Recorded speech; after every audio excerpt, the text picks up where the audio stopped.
Social media پر آج کل کچھ ایسی باتیں پھیل رہی ہے کہ ہم بھی پریشان ہو گئے ہیں، ہم بھی حیران ہو گئے ہیں کہ بھئی پوسٹیں لوگ دے رہے ہیں کہ دانش مر گیا۔ ہم نے کہا پتہ نہیں کوئی حادثہ ہو گیا، ہمارے قوم میں کوئی مر گیا، ہم بھی پریشان ہو گئے۔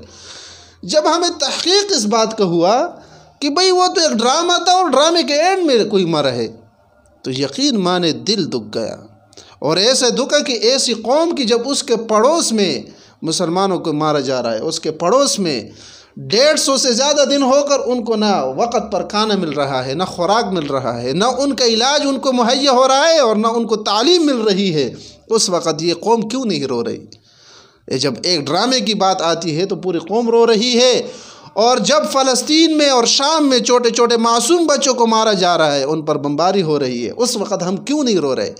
جب وزیرستان کے علاقوں میں امریکی ڈرون آتے تھے اور حملے کرتے تھے، اس وقت ہم کیوں نہیں روئے؟ جب سوات میں معصوم لوگوں کو مارا گیا تو اس وقت ہم کیوں نہیں روئے؟ جب پشاور اسکول میں معصوم بچوں کو مارا گیا اتنے لوگ نہیں روئے جتنا آج ایک ڈرامے پر رو رہے ہیں۔ جب لال مسجد میں ظلم ہوا اور ان ظلم کے داستانوں پر ہم کیوں نہیں روئے؟ آج جیسے پوری قوم رو رہی ہے ایک ڈرامے پر، اگر اسی طرح ہم مسلمانوں کے دکھوں پر روئے اور ان کے ظلموں پر روئے تو یقیناً ہمیں ایسے دن دیکھنے بھی نہ پڑے کہ کچھ ہی دنوں پہلے ایک معصوم ننھی سی بچی جب اس کے ساتھ زیادتی اور ظلم ہوتا ہے اس پر ہم کیوں نہیں روتے؟ پورے قوم متفقہ، کیوں ہمارے ضمیر مر چکے ہیں کہ ایک ڈرامے کا مقصد ہی بیوقوفی ہے۔ آپ کسی سے بھی پوچھ لیں کہ ڈرامے کس کو کہتے ہیں؟ اگلے کو بیوقوف بنانا۔ ایسے بیوقوفی کی چیزوں پر ہم پوری قوم روئے، لیکن جب حقیقی داستان ہو اور حقیقی کسی پر ظلم ہو حقیقتاً تو اس پر ہم کیوں نہیں روتے؟ ہمارے ضمیر مر چکے ہیں۔ ہمارے دل میں جو ایمان کا جذبہ اور غیرت ہوتا تھا، جو ایک مسلمان دوسرے مسلمان کے لیے رکھتا ہے، وہ جذبہ ہم میں مر گئے۔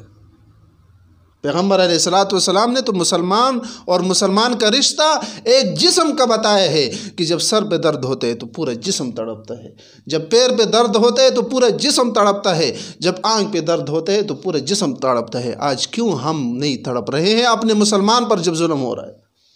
آج پورے دنیا میں مسلمان کو مارا جا رہا ہے اور ان پر ظلم ہے، اس وقت ہم کیوں نہیں رو رہے؟